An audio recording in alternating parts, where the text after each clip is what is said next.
Price God. ஆண்டவர் இயேசு கிறிஸ்து நாமத்தினாலே வாழ்த்துக்கள். ஒரு வசனத்தை வாசிக்கிறேன். நெகேமியாவின் புஸ்தகம் 8வது அதிகாரம் வசனம் 3.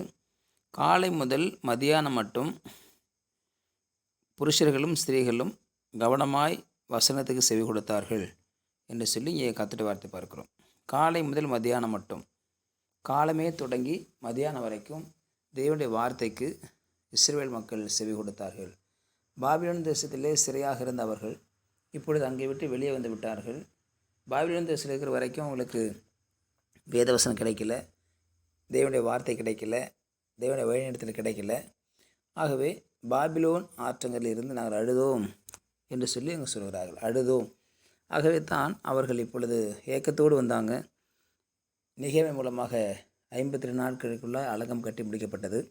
அலங்கம் கட்டி முடிக்கப்பட்ட பின்பு இப்பொழுது அவர்கள் தண்ணீர் வாசல் என்று சொல்லக்கூடிய இந்த வாசலினை வந்து எஸ்ராவை அழைத்து நியாயப்பிரமாணத்தின் வார்த்தைகளை திறந்து எங்களுக்காக பேச வேண்டும் என்று வேண்டிக் கொண்டார்கள்.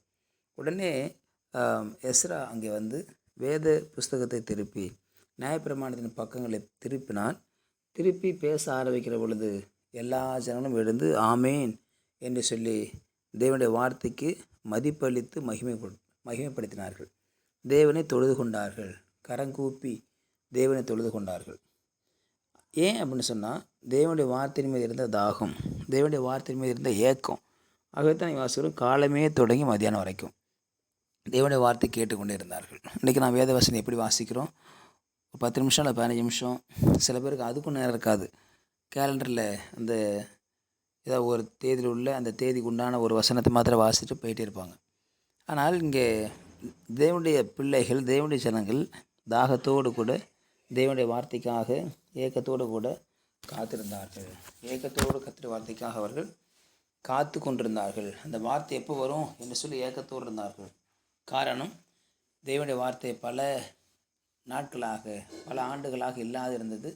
அவருடைய வாழ்க்கையில் ஒரு வெறுமையை காட்டினது, ஒரு வெறுமை இருந்தது. ஆகவே தான் அந்த வெறுமை மாறுவதற்காக அவ்வளோ தாகம் ஏற்பட்டது. நல்லா நேசிக்கிறவங்க ரொம்ப நாள் நம்மகிட்ட பேசுகிறேன்னு சொன்னால் நமக்கு ஒரு மாதிரி விரக்தியாக இருக்கும். நல்ல க்ளோஸாக இருந்தவங்க, நல்லா பேசிகிட்டே இருந்தவங்க இப்போ கொஞ்ச நாளாக பேசலை அப்படின்னா அந்த ஏக்கம் இருந்துகிட்டே இருக்கும். என்னைக்கு பேசுவாங்களோ, அதுவும் close friend, thickest friend, blood friend. எதை சாப்பிட்டாலும் 2 ஒன்றா சாப்பிடுவாங்க, 2 ஒன்றா தான் இருப்பாங்க. அப்படிப்பட்ட ஃப்ரெண்டு திடீர்னு பேசலைன்னு சொன்னால் இரவும் போகலாம் அவங்க ஞாபகம் வந்துகிட்டே இருக்கும். காரணம், கூடவே இருந்தவர்கள், பேசினவர்கள், நேசித்தவர்கள். ஆனால் இங்கே தேவனுடைய வார்த்தையை பல ஆண்டுகளாக கேட்டுக்கொண்ட மக்கள் பாபிலோனுக்கு போன பிறகு வார்த்தை கேட்பதற்கு வாய்ப்பு இல்லை. அந்த வாய்ப்பு இல்லாதனால தேவனுடைய வார்த்தை கேட்க முடியாமல் போய்விட்டது. இப்போது தண்ணீர் வாசல் என்றால் தேவனுடைய வார்த்தை பிரசங்கம் பண்ணக்கூட இடம். அந்த இடத்துல எஸ்ரா பிரசங்கம் பண்ண ஆரம்பித்த உடனே, வேத வசனத்தை வியாக்கியானம் பண்ண ஆரம்பித்த உடனே அங்கே ஜனங்கள் எல்லோரும் சந்தோஷமாய் வார்த்தையை கேட்டுக்கொண்டே இருந்தார்கள். இன்றைக்கெல்லாம் சர்ச்சில் 15 நிமிஷம் அல்லது அரை மணி நேரத்துக்கு மேலே பிரசங்கம் பண்ணால் மக்கள் கேட்கறத யோசிப்பாங்க. சில சபையில் ஒரு 45 மினிட் அவ்வளோதான், அதுக்கு மேலே கேட்பதற்கு அவங்களுக்கு டைம் இல்லை. ஆனால் இங்கே பார்க்குறோம், காலமே தொடங்கி மத்தியானம் மட்டும் வார்த்தை கேட்டுக்கொண்டே இருந்தாங்க. காரணம் தாகம். இன்றைக்கி சபைக்கு போகிற பொழுது மக்கள் எதை நம்பி எதுக்காக போகிறாங்க? தேவனுடைய வார்த்தை கேட்கணுன்ட்டு போகிறாங்களா, அல்லது ஏதாவது கொடுப்பாங்க அப்படின்னு சொல்லிட்டு போகிறாங்களா என்பது மிக முக்கியமாக இருக்குது. அவர்கள் தேவனுடைய வார்த்தை கேட்க ஆவலாக போனார்கள். ஆகவே நேரம் போகிறதே தெரில. காலமே தொடங்கி மதியானம் மட்டும் வார்த்தையை கேட்டுக்கொண்டே இருந்தாங்க. இன்னும் கூட பேச மாட்டாங்களா என்கிற அளவுக்கு வசனத்தை அவர்கள் மிகவும் தாகத்தோடு கேட்டுக்கொண்டிருந்தார்கள்.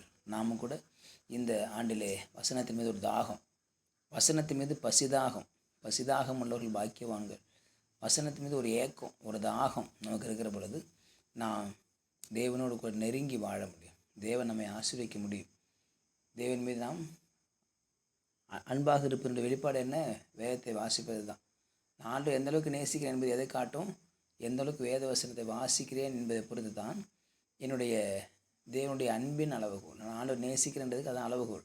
அந்த அளவுகோல் மிக முக்கியம். ஆகவே அந்த தேவனுடைய வார்த்தை அதிகமாக நேசிப்போம், தேவனுடைய வார்த்தையை அதிகமாக தியானிப்போம், தேவனுடைய வார்த்தையின் மீது ஒரு பசிதாகமாக இருப்போம். தேவனுடைய வார்த்தை நம்மை போஷிக்கும், தேவனுடைய வார்த்தை உற்சாகப்படுத்தும், தேவனுடைய வார்த்தை நமக்கு நன்மை செய்யும், தேவனுடைய வார்த்தை நமக்கு இந்த பூமியில் பலத்த காலம் செய்வதற்கு உதவியாக இருக்கும். ஜெபிக்கலாம். பரிசுத்த நாளுக்காக ஸ்தோத்திரம் பண்ணுகிறோம். கேட்ட வார்த்தைக்காக நன்றி செலுத்துகிறோம். ஆண்டவரே, காலமே தொடங்கி மதியானம் வரைக்கும் நம்முடைய வசனத்துக்காக மக்கள் ஏங்கி தாகத்தோடு இருந்தது போல் எங்களுக்கும் அவருடைய தாகத்தை நான் ஏற்படுத்திக் கொள்ள இந்த ஆண்டிலே உதவி செய்கிறாங்க. உங்களுடைய கருத்தில் தாழ்த்து போடும் இயேசுவின் நாமத்தில் ஜெபிக்கிறேன் நல்ல பிதாவே. ஆமேன், ஆமேன். You will be succeeded. Price